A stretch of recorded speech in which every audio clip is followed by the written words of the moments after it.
think of American football, they probably think of a few things besides the words American and football. There's the over-the-top pageantry of the Super Bowl, the baffling amount of stoppages, and the use of the word football in a sport where foot and ball rarely touch. Still, the combination of athleticism, cheerleaders in skimpy clothes, and the oddly homoerotic celebrations seem to add up to an irresistible attraction that one day might even rival football or soccer as the most popular sport in England. Well, maybe not if we listen to this guy. Occasionally I've watched it on TV, but I wouldn't sort of stop to do it, you know. And is there a reason why you wouldn't enjoy the game, or would you enjoy the game when you watch? Well, there's a lot of stoppages, isn't there? That's what gets me. You know, it doesn't flow. The popularity of the sport in Britain is often up for debate, and while many people will admit to checking out the Super Bowl, and around 80,000 people head to Wembley each year to see a professional game played by actual Americans, few people seem to be aware that one of the finest American football teams in Europe operates in the shadow of the Emirates Stadium. Are you aware that there's actually a really big American football team in Britain, and there's quite a big following for American football over here? Is there a big following? There's a team, the London Blitz in Finsbury Park, which are one of the most successful I've never teams heard of it. I've never heard of it. Never heard of it. It would be nice to hear about them, but I've never heard of it. Would you be interested in going to see them play? Yeah, I wouldn't mind. I would love to go watch an American football match. To be honest, I hadn't really thought it was a big thing in the UK until one of my friends' flatmates became interested in it, and now we're here seeing it, and it's really interesting to see how it will potentially grow in the UK. I like watching it. Yeah. Don't get me wrong, I like watching the NFL. I think it's brilliant.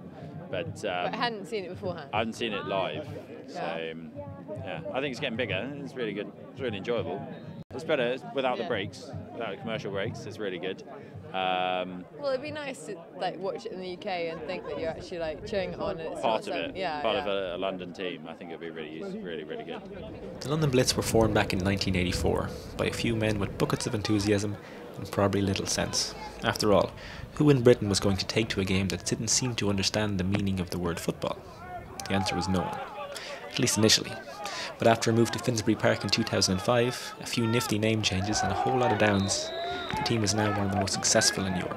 Just here to watch the first the top level European American football game in the last 20 years in Britain. I think over the years it's always been a minority sport, I suppose, a niche sport, but with the popular, the way all the American kind of TV and all the entertainment's coming over to this country, and the fact that it is the amount of money that goes into an American sport like this is a lot more than even kind of English football and rugby and everything.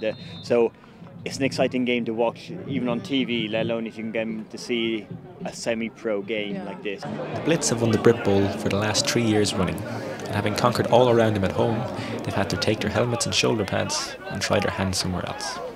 Today they're playing the Spanish side El Hospitale Pioneers in the second round of the EFAF Cup, having won last year's final in front of 2,000 people in Finsbury Park. The capacity crowd are clearly enjoying the spectacle, and perhaps the odd drink. I mean, today, having seen a team who's travelled over from Barcelona, it makes you think that actually it could go further than you think it would immediately. But It just needs a lot more money, but it needs quite a lot participation. into it. Yeah. It's got men in shorts chasing earnestly after a man with a ball. It's got controversy, and it's got some baffling rules that make the modern interpretation of offside seem as simple as subtraction. So why isn't homegrown American football more popular? The coverage of it isn't very good. I think you struggle to see a game, but I think from a crowd point of view, it's a great game to watch. Well, it might be hard to chase football from the back and front pages, particularly in a European Championship year. But if people are looking for a relaxed atmosphere, free of the partisan rivalry of the Premiership, then they can do worse things than head down to Finsbury Park on a Sunday.